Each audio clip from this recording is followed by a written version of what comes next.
Welcome to Exit Algorithms, the podcast where we decode what it really takes to unlock growth, streamline operations, and prepare your business for a high-value exit. I'm your host, Pete Vera, and today I'm joined by Joe Dunaway, President and CEO of Vici Financial, a firm built to help small businesses streamline and optimize financial and operational needs through services like bookkeeping, payroll, tax prep, and fractional CFO support. Joe's also a serial entrepreneur. He's the CEO of JD3 Enterprise Inc. in construction and the founder of CEO Knife Hand Nutrition, which gives him a practical operator's view of building systems that perform across very different business models. So yeah, super excited for this interview, Joe. Thanks for coming on today. Pete, thanks for having me. Very excited to jump in. Just clarify real quick, the JD3, it's been converted to the Vici Financial. So Vici Financial is actually a DBA of JD3, but yeah, man, the knife hand nutrition, all that good stuff. Sweet. Yeah, I appreciate the clarification. No, it's awesome. You got a lot of different businesses, product-based, service-based. I'm excited to get into this. Do you mind sharing with guests? We can start off just a bit about your background and what got you started in business.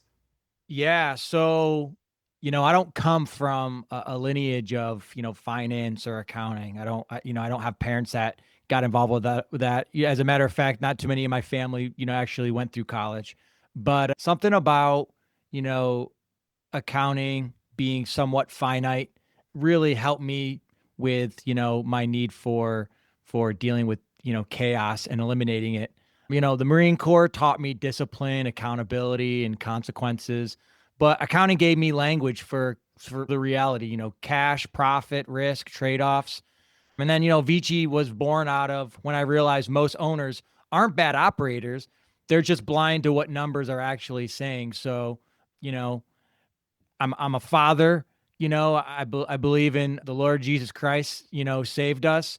And I just, in my later years, I've just kept things really more simple, my faith, my family, and, stewardship of my body and taking care of myself, eating right, working out, and, looking out for my community. And the way I can do that is helping people decipher what numbers in their business, what they mean.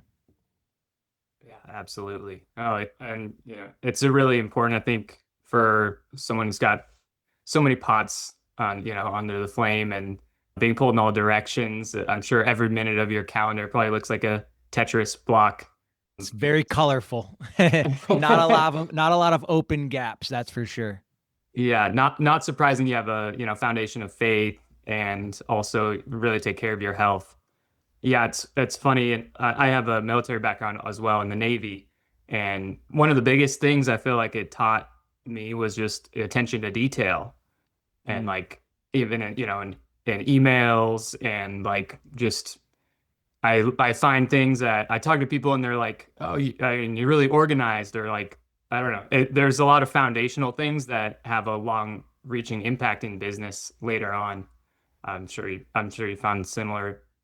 Yeah, I wasn't a great student growing up, but I did have, I wouldn't say I was OCD, but I did have, I enjoyed being organized, and I did have an attention to detail. So a lot of people say that when they joined the military, it made them better. I really think that like I was made for the military. I think a lot of, who I was and what I was good at made me a better Marine. So taking, what I learned in the Marines, and I really got to hyper focus on being more organized and what it means in the grand bigger picture. That's definitely helped me out in life and business and staying more organized, and now I get to share, the lessons that I've learned, going through challenges of starting a few different businesses and just having a lot of different life experiences of trying to help people make sense out of the chaos. So Yeah, absolutely. Makes a lot of sense. Yeah. So when you consult with businesses, when you work with clients, what are some of the first financial issues you typically see or diagnose? it depends on the stage of the client. From early stage clients, sometimes they don't know that they need a different business account, or that they need to separate personal and business. They may see a transaction come through where they've paid off a debt or a credit card payment, and they may think, oh, well, that's an expense, but the reality is it's not. We'll separate, the debt repayment, which will reduce the liability rather than count as an expense, but we do get to count the interest as expense. So there's some education involved there. And then, you're swiping the card, and the transactions are flowing through QuickBooks, and then you make a payment. I know it makes sense that, like, I spent this money on paying my credit card bill. Isn't an expense? Well, you already recognize the expense. That payment to the credit card just reduced your credit card liability on the balance sheet. So it's a lot of explaining, how the income statement, the balance sheet, and the cash flow statement work together. And it's not a one shot, one kill. It's very, it takes repetition, and it takes a lot of time to work with the client, because we only have so much time in these calls, and they only have so much time before they can get back to work.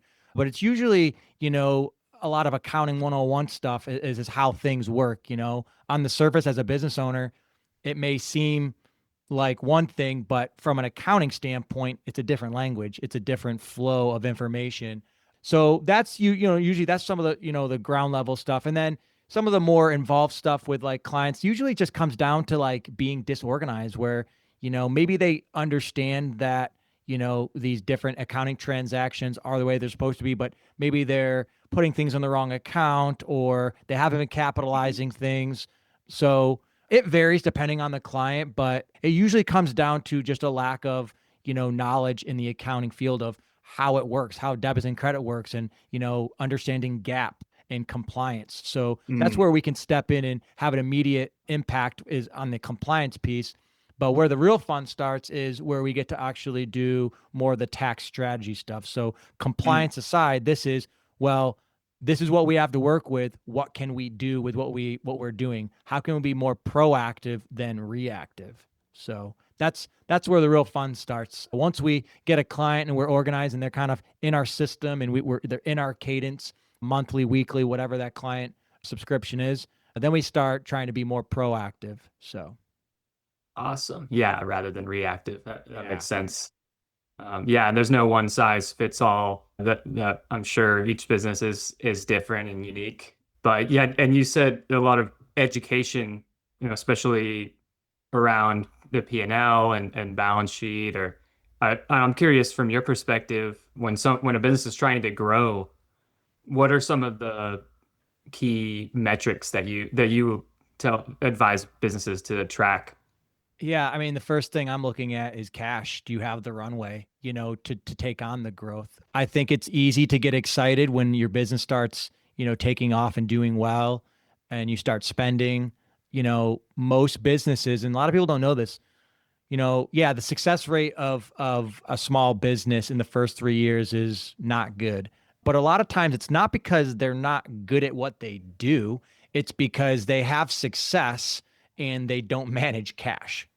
That's Mm. the reality. So, the first thing I look at is making sure that there's discipline and integrity around, cash on hand. What's the runway look like? And then also, like, what's your labor percentage to revenue? What does that look like? Are you That can go two ways. That can be like, are we overspending in labor? Are we underutilizing our labor? Or it could be, are we not paying people enough where we're getting churn internally, and we're losing good talent because, our package, our labor package doesn't look good. And then, Gotcha. gross margin's another one I really look at. How much is our cost of sales, cost of goods compared to revenue? Overhead is what it is. It's usually going to remain the same, but what's our profitability at the gross margin level? So those are the things I look at, when we're looking at a company that's in that growth stage and looking to grow. Is these are Mm. like the things that you gotta really know. And receivables. If receivables is a thing, you Oh really yeah. want to make sure that your outstanding receivables aren't too old. If you've got good customers, good clients, and they're paying timely, that gives you the confidence that you can continue to collect in a timely way. And again, it all comes back to cash, right, Pete? So Mm. cash is really an important thing. I know it's overly used. Cash is king, but there's a reason for King. that, because it's so true. Mm. Yeah. Makes a lot of sense. Do you see any difference or strategy change as a business matures and, maybe they are looking towards retirement or an exit, do you deal with those kind of clients as well? And how is it different? Yeah, with those clients, it's more like systems, right? Like if you're looking to sell or exit, like, you know, garbage in, garbage out. Like the P&L may look good, the tax return may look good, but you lose a lot of value if there's chaos internally. So it's funny. There's not. It's a difficult balance with those early stage companies because we are a premium service firm for what we do, but we like to get in and we like to offer favorable pricing to those early stage clients because we get to get them at an early stage, especially if we believe in them and we want to help them into the future. We really want to help them get those good habits, those good systems built early on because A, it just helps with scaling, and B, it just adds value. So a lot of what we do at Vici is we say, you know, it's not a cost, it's a what's the word I'm looking for? It's an investment, right? So, working with us, our fees are what they are, but like you're investing in your business and having our team, eyes on to, your business and creating strategies. So a lot of times in those later stages, we really want to make sure that the clients have good systems to scale and to buy back their time and replace themselves. And so that when they do get to a point where they're ready to sell or exit, that it's a more attractive offer, it adds value, that it's not a disaster. I think there's a lot of businesses out there that do well top line revenue, but the rest of the accounting and the P&L is kind of a disaster, and that's not what an investor wants to see when they're considering making a major investment in buying another company. So in those stages, yeah, I really believe that systems are really the key to having a good, clean exit and a sale. Definitely. Yeah, couldn't agree more. I'd love to double tap also on the, owner dependence. That's something we see all the time is, the owner's just still too involved, 40 to 70 hour weeks, like, and then they're trying to sell the business at this premium when in reality they are the business. I'd love to hear, how do you address that issue with clients? Yeah, the solopreneur problem, I think that's what they call it, is a few ways you can call it, but that's real, right? And in the early stages, it's good. You want to have a pulse on everything. You want to know how everything works because how else are you supposed to replace yourself and hire somebody and train them how to do it if you don't know how to do it? You can third party outsource it like IT. Like I'm not going to learn IT and train that to somebody internally. That makes no sense based on what I do. But the operational pieces of the business, it's really important to, when you learn them, document them. It is so incredibly critical to document your systems and your processes and update them routinely. No less than a year should somebody go in and take a look at how did we document how we did it and how are we actually doing it. And I always like to do a cross training exercise where someone goes out on maternity or someone wins a lottery, whatever. It's always good to have a backup, right? So it's always good to train somebody else in the office for what you do to make sure that the business can continue to move forward. God forbid something happens. So training is really important, cross training client or employees. And then I'm trying to think, what was the original question? I got off on a tangent there.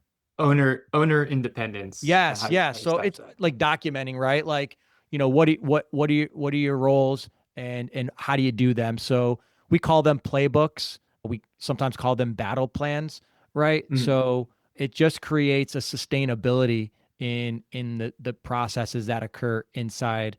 So if you're exiting, that's gold. If you're exiting, you have those SOPs, those playbooks, those battle mm, plans, like that's value added to, improving the onboarding, offboarding of selling your company. But if you're looking to scale and replace, your time by hiring people, it's a must. You'll burn yourself out. mm. You got to enjoy life. There's more to life than just work. And I know some people are all about the grind hard life. And I agree to an extent. You got to do what you got to do. But after a certain point, after a certain level of, revenue and profit, and you start bringing people on and, if you're doing a good job, you're going to grow and people are going to, believe in your brand and be referred to you. So you just got to make sure you have a system in place, playbooks in place so that you can replace, your own work and working on the business rather than working in the business, Pete? Yeah, exactly. Sound advice. Thank you. Yeah, and earlier you talked about tax strategy as one of your, key components. I'd love to hear from your perspective, what are there some common mistakes that you see business owners make across different industries? Yeah, tax mistakes are usually timing and entity errors, right? So if you're waiting till March to think about tax strategy, you're 3 months behind. And if you, in my opinion, you're more like 18 months behind. We like to do tax strategy, 18 months in advance, 6 months in advance. So this summer, we're going to be talking to our clients about what are we doing in 2027, right? The tax strategy should be in place because, if your tax strategy is to buy a piece of equipment at the end of the year, like, at a certain point, like that can work. I'm not going to sit here and say that that doesn't work because it does, but that's more reactionary. It's not really being proactive. It's not taking a really good look at cash. It's not taking a look at the P&L and the balance sheet at that point. And sometimes you may not even have to make that purchase, especially if you don't need it. If you're buying a bunch of inventory or, well, that doesn't count, but yeah, you're buying something that you're not really going to earn you money because it's going to save you on taxes. It doesn't really make sense, especially if you don't have the runway for it. I always say, like, we can do this and that, but if it hurts you on the cash end, we got to really think if, can you sustain cash if you make this purchase? Also, the wrong entity for, the current profit level, rule of thumb, anywhere between 70K to 100K is when you really want to start considering making that single member LLC switch over to the S-Corp or a 1065 to an S-Corp election, if depending on the number of partners. So those are the two primary mistakes I see when it comes to tax strategy. Also, over or underpaying owner compensation. There's the QBI deduction. You want to make sure you're maximizing that. Some of these are a little nuanced, but they really are the tried and true areas where you want to focus.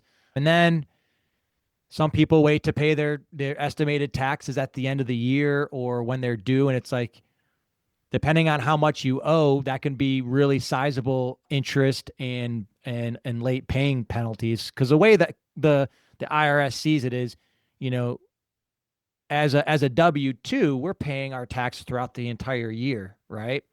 That's how they expect owners to also pay their taxes. It's quarterly, not every week, not every month, but quarterly. I mean, you can pay it as often as you want, but at least quarterly you want to pay in, because if you're not, they're going to hit you with an interest and penalty for not paying on time. So that's another issue I see with tax strategy for companies that are growing. So good tax strategy doesn't avoid taxes. It protects cash so the business can compound. Yeah, well said. Wow. Yeah, I finally got around to reading that book, Business Made Simple. I don't know if you've checked that out, but he recommends having a separate bank account for taxes and just putting a portion of the earnings into that throughout the year. Do you recommend that to your clients? Or it sort of gives credence to the idea of at least quarterly, right?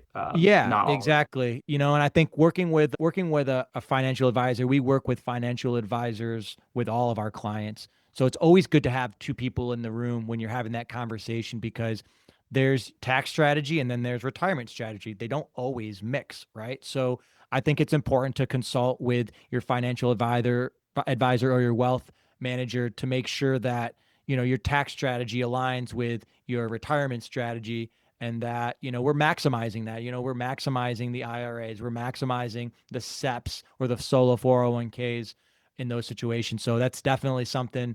It's a tax vehicle for sure, but again, we also want to make sure that it makes sense from a cash standpoint and that we're not Mm. over or under contributing. Sure. Yeah, planning ahead. Yeah, it Absolutely. seems like a common theme of being proactive, planning ahead, even years ahead, both in terms, taxes, but we also mentioned SOPs and documenting the systems and processes, getting ahead of it a couple years before, or just like I'm making it almost a continuous process as well. Yeah. Yeah, with AI, I feel like there's no excuses anymore. I get you got to fly by the seat of your pants some days, some months.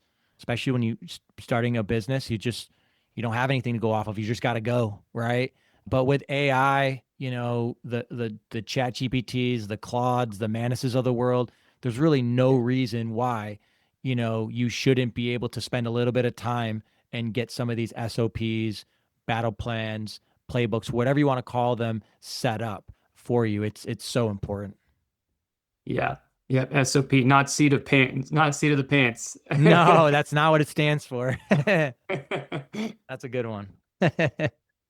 Yeah, I'm curious to hear, you're also at JD3 Enterprise is a construction business, right? And it's separate from Vici Financial. Well, yeah. So it was a construction business. It was built to be a construction business. At the time, things got wildly successful in my accounting career, and I had to basically step away. When I decided to formalize my own firm, I basically just recycled the S-Corp, made a change in like what we do, and now JD3 is essentially like the holding company of Vici Financial.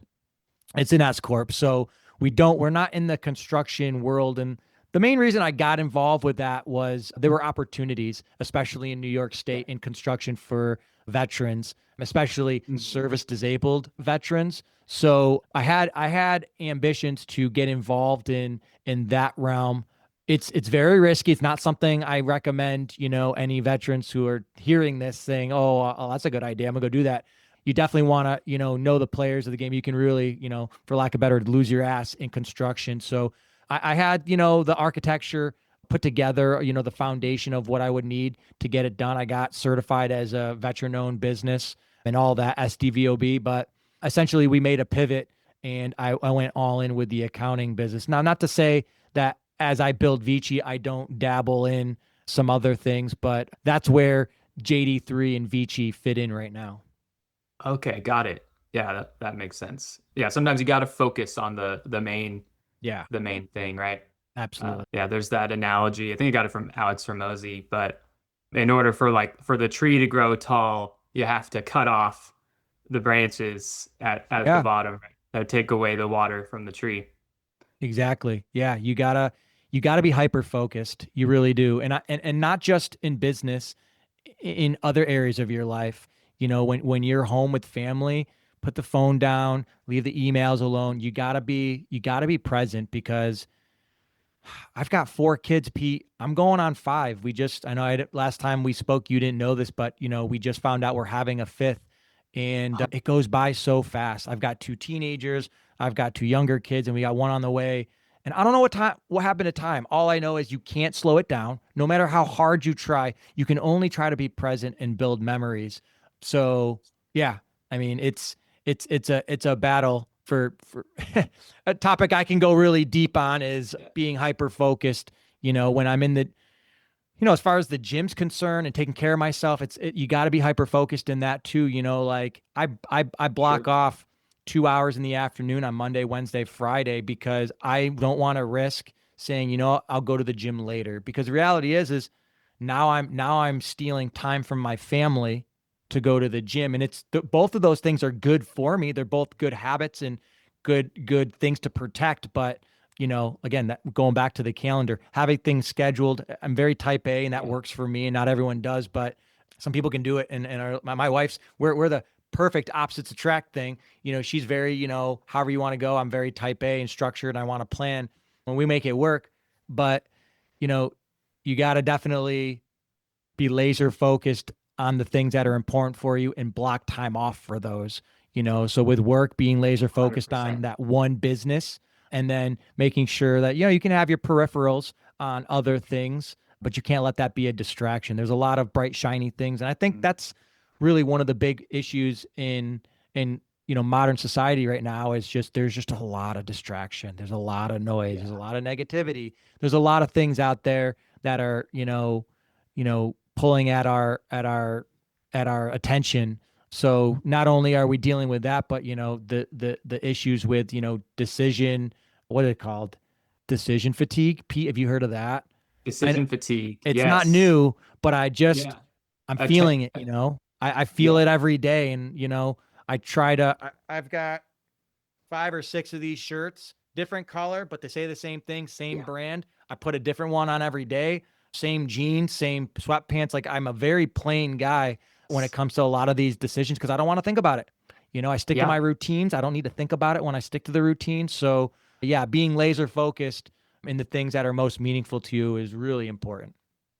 Absolutely. Yeah, that reminds me of Steve Jobs. That was what he did with his turtlenecks, right? He had this Yeah.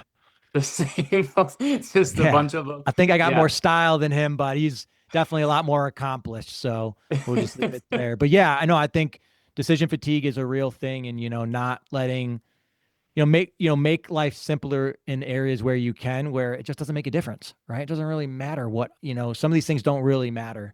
Yeah. So it's important to try to remove as many decisions from our day as possible so that we're not burnout. Yeah, definitely. Well, congrats on the kid. That's awesome, man. I'm I happy for appreciate you. it. Yeah, we're excited. I've been telling people my way of telling people is, hey, guess what? I'm starting a band. They're like, what?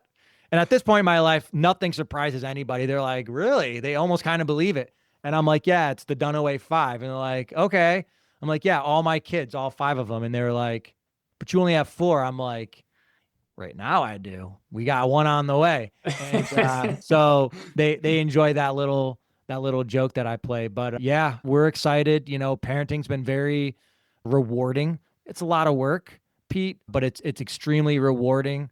And as my teenagers get older and are spending more time with their social circles, I respect that and I get it. But part of me is like kind of feels I'm going away. I know they'll come back in their 20s, 30s when they start slowing down. But now I look at my 6 and 5-year old and I come home and they run to me and it's just like, oh man, that's exactly what I need. No matter how good or bad my day is, that is a perfect cure. And being able to welcome another one is a true blessing for sure. Awesome. Yeah, and you touched on it a little bit ago, but I imagine especially it's top of mind with another kid on the way. How do you focus on the right priorities in your day, and maybe share some strategies? Do you have a do you delegate as much as possible, or yeah, how do you deal with that? Yeah, I think it's important for your team to feel like they're winning. So, I think that owners who feel like that they need to take over something because they're saving, and they're doing a favor, they're really not. They're stealing an opportunity, a moment for that employee to learn. I would call them team members. I don't call anybody in my team, an employee, but I think it's important. And I don't even like delegating. I don't even like that word delegating. I know Mm, it makes sense, but you know, people come in, they want to feel like they're winning. If in the right environment, in the right culture, you know, people can get a lot of work done and feel like they're, reasonably stressed in a good way, but feel like they're getting things done because they have the right leadership. I'm very much a pick up a broom kind of guy. So there's no tasks that I won't do that I'm too good for. But also my team knows that, my time is precious. So to protect my time is to make sure that, certain things I don't have to focus on, right? We go back to decision fatigue. If I can be working on the things that make the company the most money, that brings in more profit that allows us to responsibly grow and reward our team for what we're doing. So it's a balance, dude.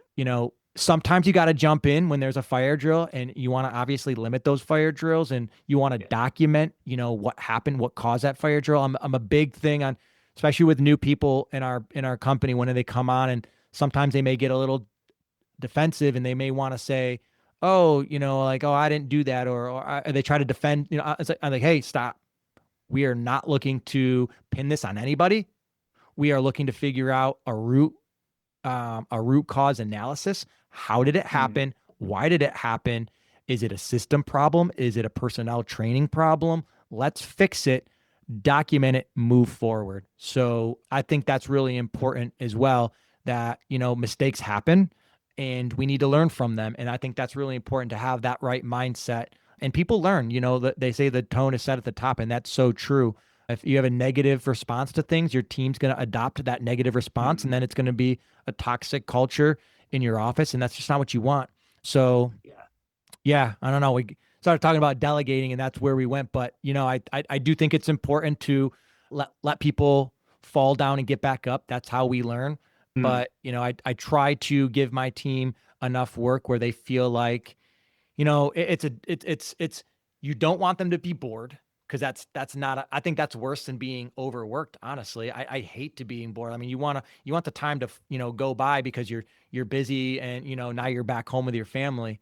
So I think both of those have their different challenges and different negativity to them. But I don't want my team to be underworked. I don't want them, because there's time for that, right? There's retreats, there's time off, stuff like that. But I want them to have enough mm, work, and then I don't want them overworked, burned out. So I say we have our huddle every morning. What are you doing? What are you working on? How did things go yesterday? What do you need me for? Can I lean in? Do we need to shift things around to make sure that, you feel like you're winning? Do we need to reprioritize? A lot of times when some of our team's plates are getting full, it's, do we need to help you prioritize what's most important? Because I think, in the middle of a mm. battle fight, it's sometimes hard to pull yourself out and realize like what's most important right now. So Yeah.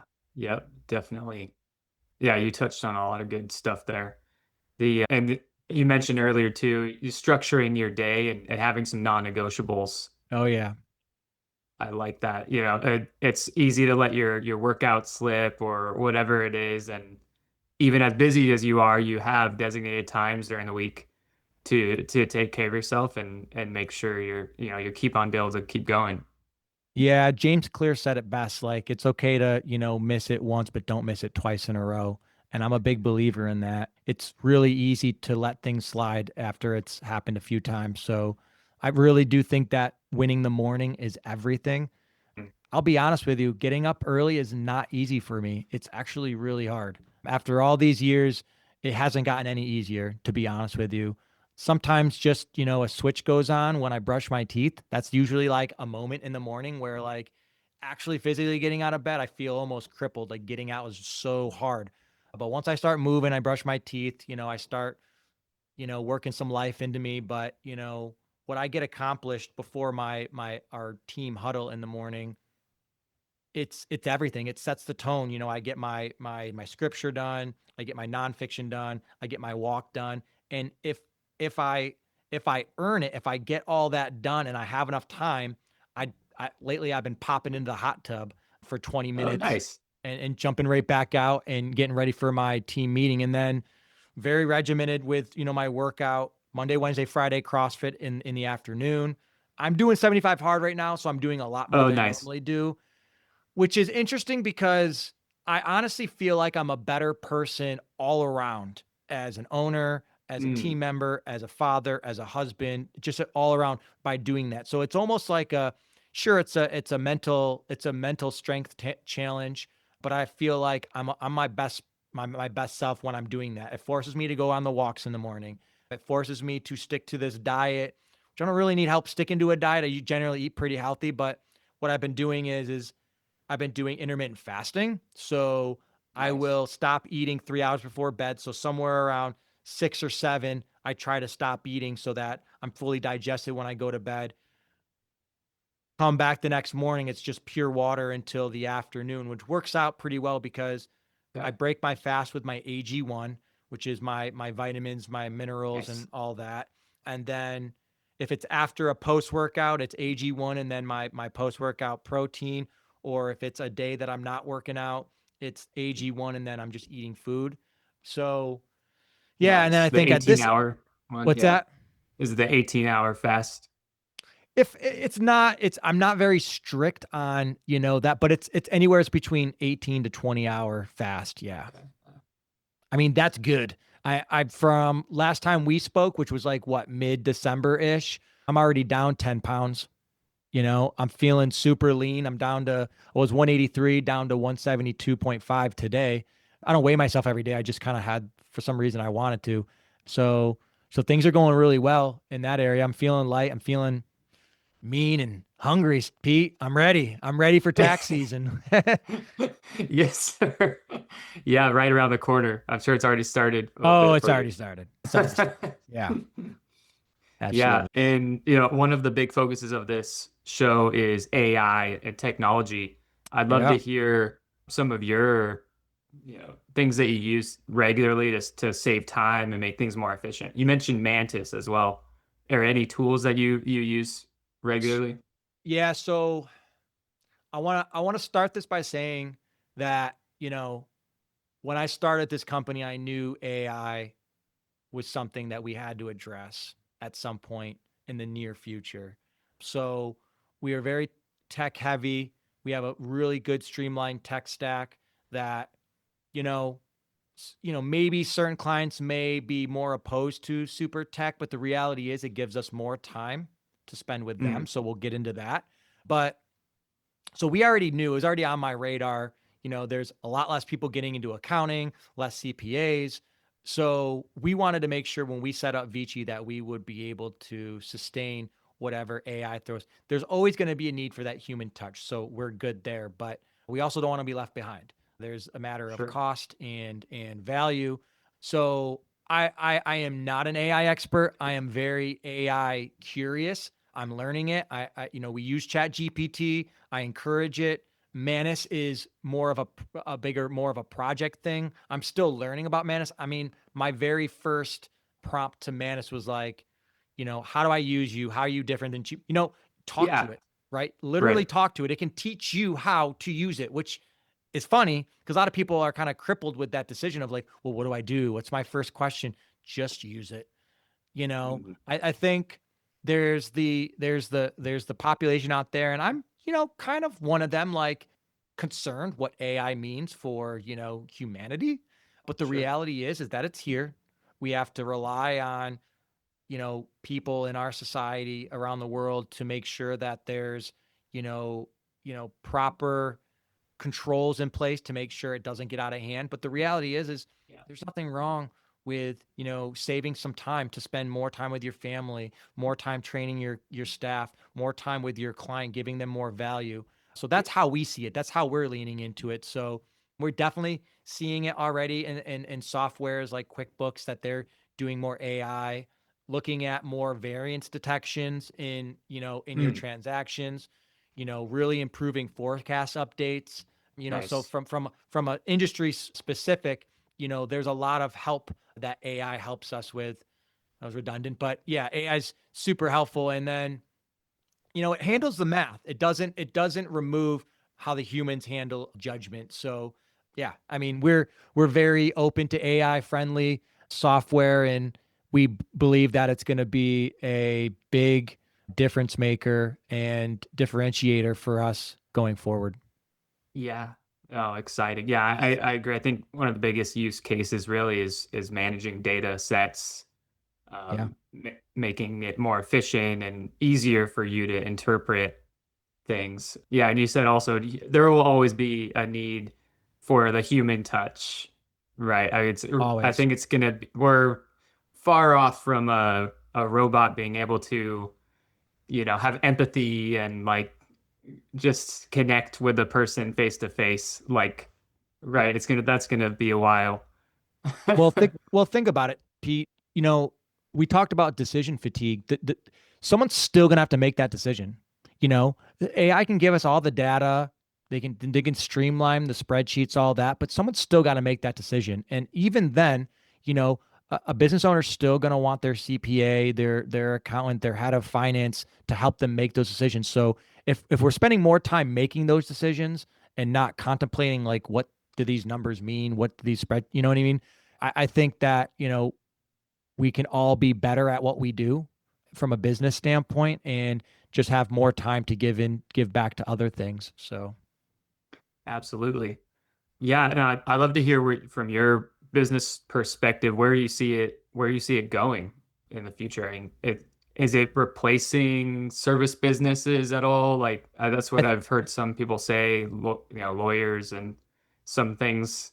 But yeah, I'd I love to wouldn't hear say you. replacing. I would say there's going to be a downsizing in the number of people in those fields. I believe that we're going to see a lot of mergers and acquisitions in the services. I think, the bigger companies are gonna swallow up, especially not so much like, the Vichis of the world, but like, the older companies that are more averse to technology and getting on with, modernizing their firm. They're getting out. They have archaic. There are businesses out there that are, good people, but they're archaic in how they do Mhm. things. Those companies aren't going to be passed on to the next generation. They're going to get swallowed up. So I think we're going to see a lot of consolidation. And yeah, I don't have tons to talk about as far as like the future, but it's true. Like I think we're going to see people be able to do a lot more with their time because AI is going to help, which will, help improve profits and allow you to, reinvest back into the company to provide more value to your clients. So, Yeah. Yeah, well said. Yeah, and I always like to ask guests that question because no one knows, right? And it's you don't, changing at such a crazy fast rate with AI and everything. Like it's impossible to guess even really a year or 2 years from now. So it's fun to think about and freeing up time, I think is absolutely a through line with AI, but with technology in general, there's some studies about disruptive technology since fire, since we invented fire. It really just allows humans to be more human, to have more free time. Uh, absolutely. they, Yeah, oh, absolutely. yeah. Well, great. It's been an awesome talk, Joe. I'd love to one last final question I always like to ask is, is that you could leave guests with or listeners with one practical business tip they could implement this week. Yeah. If you're not already doing it, if you don't have a really good finance, cadence, give yourself a weekly 20-minute finance meeting. Just yourself. Look at cash. Look at last week's revenue versus where the target was. Have one margin insight. Look at like, profitability or gross margin. Have something that like have one of those KPIs that you want to look at and think about what's that one decision you can make in that 20-minute meeting with yourself. Consistency beats complexity. So do the Mm. boring thing every week. You know what I mean? Yeah, yeah. You are what you repeatedly do. Yeah. Absolutely. Yeah. And Awesome. then just real quick plug, at Vici, we help Yeah. owners move from financial anxiety to financial authority. So they scale with clarity instead of stress. So if any of your listeners are looking for more clarity in their financial with their books, their tax strategy, even, their personal finances, we're happy to talk to anybody and help them out. Awesome. Yeah. Where can guests find you easiest, listeners? So, we've got the website, vichifinance.com. We are on Instagram at Vici Financial, Facebook at Vici Financial. I'm spending more time on trying to build my brand because the Vici is just still so new in infancy. I'm really trying to push my own brand as well, just so people know how to find us. It's kind of more the top of the funnel for Vici at this point. So on Instagram, I'm at the Joe Dunaway at the Joe Dunaway on Instagram and Facebook and TikTok. Pete, Nice. I'm Wow. really, I'm really, getting outside of my comfort zone and, positioning myself to be a part of the future. So I'm even on TikTok. So check me out. Nice. Yeah. Way to be with the times. Trying, man, trying. Oh, awesome. Well, they amazing insights today, Joe. I really appreciate having you on. Pete, thank you so much. Anytime. Love to be on here again if the opportunity comes up. Yes, sir. We'll be in touch. All right. Thanks, Pete.